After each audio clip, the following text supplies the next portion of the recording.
So for today's video, this is our lunch for today's chicken. For today's video, chicken ulit. Gisa-gisa tayo ng bawang sibuyas, luya, tapos yung chicken. Lagyan na natin. Tapos nilagyan ng patis, salt and pepper. Ayan.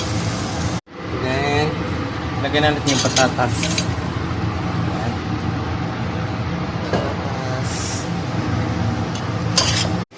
Maglagay tayo ng pinagugasan ng bigas. Sa baon niya. Mausaw-pan na.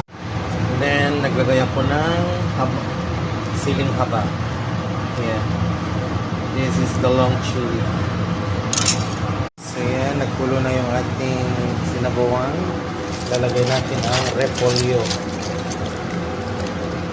Repolyo.